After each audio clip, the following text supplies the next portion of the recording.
Time and again, these men and women struggled and sacrificed and worked till their hands were raw so that we might live a better life.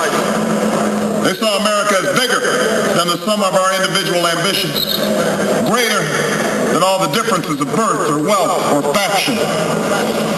This is the journey we continue today. We remain the most prosperous, powerful nation on earth. Our workers are no less productive than when this crisis began. Our minds are no less inventive. Our goods and services no less needed than they were last week or last month or last year. Our capacity remains undiminished. But our time of standing pat, of protecting narrow interests and putting off unpleasant decisions, that time has surely passed. Yes, sir. Starting today, we must pick ourselves up, dust ourselves off, and begin again the work of remaking America.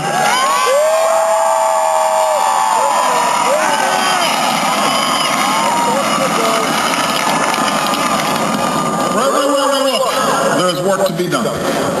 The state of our economy calls for action, bold and swift, and we will act, not only to create new jobs, but to lay a new foundation for growth. We will build the roads and bridges, the electric grids and digital lines that feed our commerce and bind us together. We will restore science to its rightful place and wield technology's wonders to raise healthcare's quality and lower its cost. We will harness the sun and the winds and the soil to fuel our cars and run our factories, and we will transform our schools and colleges and universities to meet the demands of a new age. All this we can do. All this we will do. Now, there are some who question the scale of our ambitions, who suggest that our system cannot tolerate too many big plans.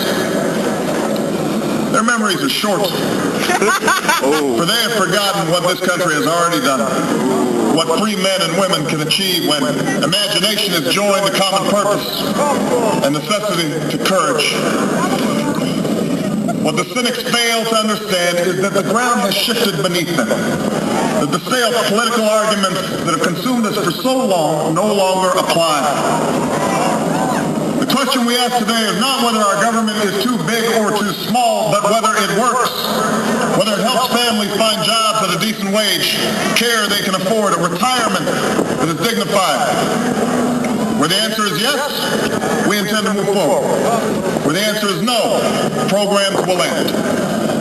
And those of us who manage the public's dollars will be held to account to spend wisely, reform bad habits, and do our business in the light of day, because only then can we restore the vital trust between the people and their government.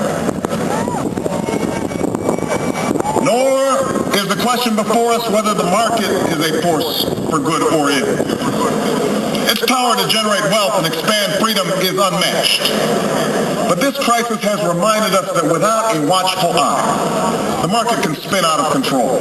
The nation cannot prosper long when it favors only the prosperous. The success of our economy has always depended not just on the size of our gross domestic product, but on the reach of our prosperity, on the ability to extend opportunity to every willing heart. Not out of charity, but because it is the surest route to our common good.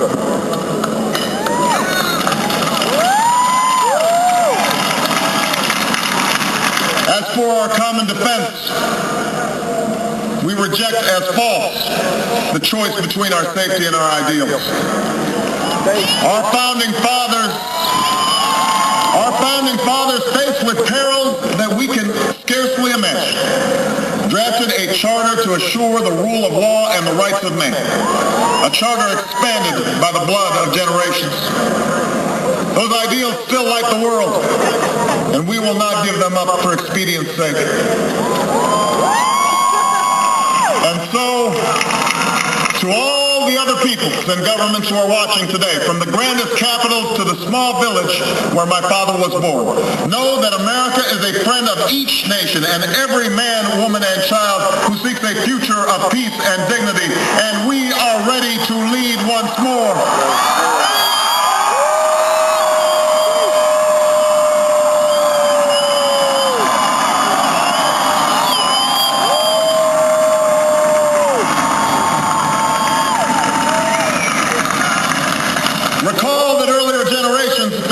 fascism and communism, not just with missiles and tanks, but with the sturdy alliances and enduring convictions. They understood that our power alone cannot protect us, nor does it entitle us to do as we please. Instead, they knew that our power grows through its prudent use. Our security emanates from the justness of our cause, the force of our example, the tempering qualities of humility and restraint. We are the keepers of this legacy. Guided by these principles once more, we can meet those new threats that demand even greater effort, even greater cooperation and understanding between nations. We will begin to responsibly leave Iraq to its people and forge a hard-earned peace in Afghanistan. With old friends and former foes, we will work tirelessly to lessen the nuclear threat and roll back the specter of a warming planet. We will not apologize for our way of life, nor will we waver in its defense. And for those who seek to advance their aims by inducing terror and slaughtering innocents, we say to you now that our spirit is stronger and cannot be broken. You cannot outlast us, and we will defeat you.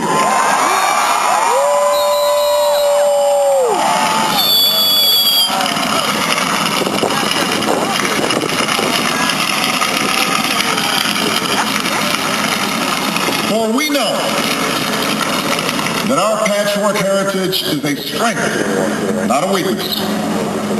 We are a nation of Christians and Muslims, Jews and Hindus, and non-believers.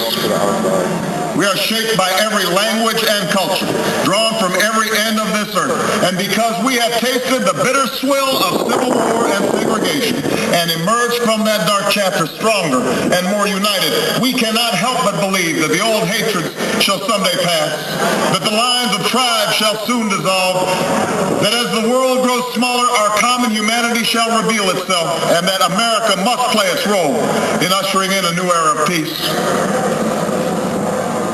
To the Muslim world, we seek a new way forward based on mutual interest and mutual respect.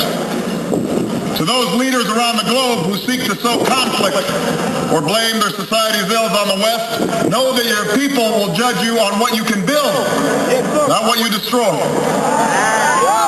To those